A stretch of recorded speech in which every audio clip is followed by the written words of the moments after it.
कि आज मैं हमेशा आपकी एडमिनिस्ट्रेशन को बताने की कोशिश करता रहा हूं कि आप वॉशिंगटन डीसी में आप इंडिया से 50 साल पीछे हैं। इस प्रेशर को नहीं पाकिस्तानी लोग समझते। यहाँ पे जितनी फॉर्च्यून 500 कंपनीज हैं उनके सीईओ जो है वो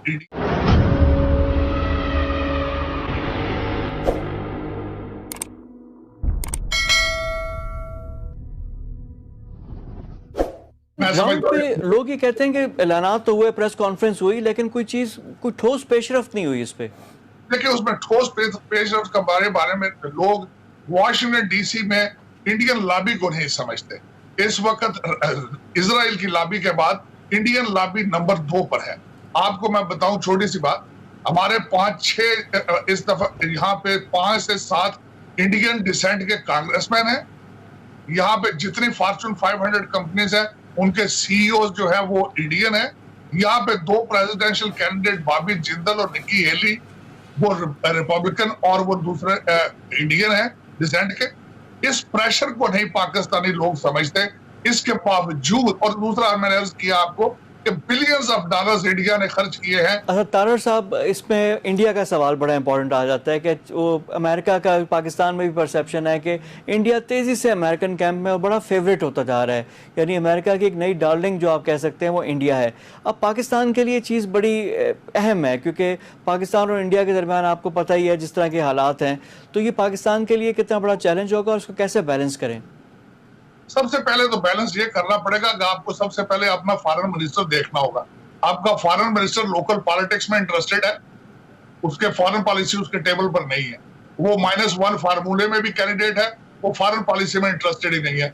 जे आप जरा आप अकेले बैठ के हर पाकिस्तानी जयशंकर के साथ सबसे पहले अपने फॉरेन मिनिस्टर का मुआवजा करें। आपका फॉरेन मिनिस्टर आपकी फॉरेन पॉलिसी को लेके कितनी एडवोकेसी बाहर कर रहा है, कितने दौरे कर रहा है बाहर जाके।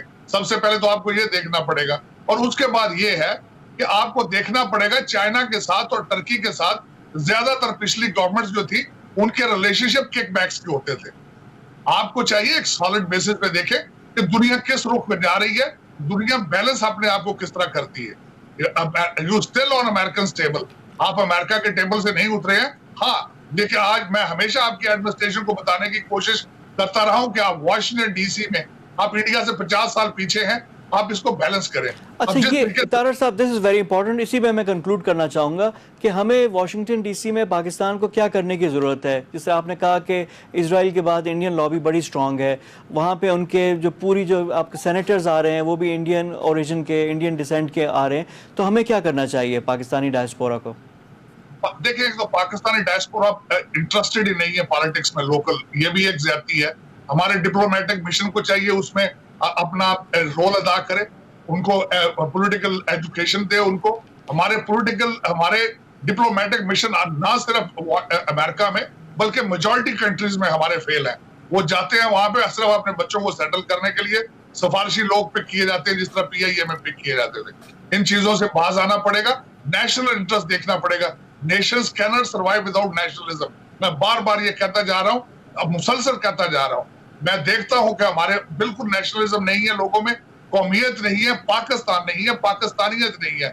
हमें सोचना पड़ेगा कि फ्यूचर में हमने सर्वाइव किस तरह करना है। जिस तरीके से मैंने आपको बताया, इस वक्त आपकी एलीट के ज़हन में सिर्फ दुबई, लंदन और न्यूयॉर्क की प्रॉपर्टियां ये निकालनी पड़ेगी। पाकिस्तान का सोचना पड़ेगा और हर पाकिस्तानी को सोचना पड़ेगा, वरना आगे मुश्किलात ही मुश्किलात। अमेरिकन एस्टेब्लिशमेंट है वो चाइना के खिलाफ इंडिया को तैयार कर रही है और पाकिस्तान और इंडिया का अपना एक इशू चल रहा है, तो अब इंडिया उनके नई डॉलरिंग बन रही है और नई उनको फेवरेट बन रही है, तो ये तो हमारे लिए चैलेंज होगा। मुझे थोड़ा सा खत्म कर लेने दीजिए, क्योंकि पाकिस्तान का सिर्फ इशू नहीं है वहां पे, पाकिस्तान और इंडिया का इशू नहीं है वहां पे। आप देखिए किस तरीके से उन्होंने श्रीलंका की जाके टेक ओवर की है पोर्ट, उन्होंने किस तरीके से आपकी उन्होंने ग्वादर में टेक ओवर किया, किस तरीके से नेपाल में उन्होंने पेनिट्रेट किया, किस तरीके से भूटान में चले गए, किस तरीके से बांग्लादेश में इन्फ्लुएंस कर रहे हैं वहां पे। तो they have become a regional threat. African country में एक्सक्लूसिव राइट्स उनके, चाइना उसमें आपका कसूर नहीं है। डोनाल्ड ट्रंप साहब ने एक दफा फरमाया अपनी तकरीर में, उन्होंने कहा कि China is built on American economy, American money. तो ये अमेरिका का अपने पिछले ओबामा साहब का तोहफा है। रशिया ने जाके सीरिया में नेवल बेस बना ली थी, यूक्रेन क्रीमिया में जाके उन्होंने यूरोपियन थ्रेट देना शुरू कर दी। जर्मनी जहां के आर्मी बेस है अमेरिका की, सारे एनर्जी कॉन्ट्रैक्ट्स उनके रशिया के साथ है। ये ओबामा साहब के तोहफे हैं जो हम आज झेल रहे हैं, और ये बेहतर होगा। डोनाल्ड ट्रंप हमारे कैरियर चले गए वहां पे साउथ चाइना सी में, दे आर एक्सरसाइजिंग इट, और वो बेहतर करेंगे। डोनाल्ड ट्रंप साहब के टेबल पर है इस वक्त चाइना को डील करना। पाकिस्तान में मौजूद बहस है, टॉप डिस्कशन भी है, वो थी रोजवेल्ट होटल जो पाकिस्तान इंटरनेशनल एयरलाइन PIA का होटल है, न्यूयॉर्क में मौजूद है, उसकी प्राइवेटाइजेशन की बात हुई, फिर अपोजिशन आई। अब खबर ये भी आई है कि डोनाल्ड ट्रंप ने भी उसमें, अमेरिकन सदर ने उसमें इंटरेस्ट का इजहार किया है। तो ये क्या है, इसमें है क्या, चक्कर क्या चल रहा है? लेकिन ये एक अलमिया है कि वो बिक रहा है, और डोनाल्ड ट्रंप साहब तो डेवलपर हैं। Half of the Manhattan is owned by him and his son in law Kushner साहब। तो अल्टीमेटली जो एक चीज मार्केट में फॉर सेल आएगी तो उसमें इंटरेस्ट अपना दिखाएंगे। बल्कि मैं समझता हूँ ये ट्रेजेडी है।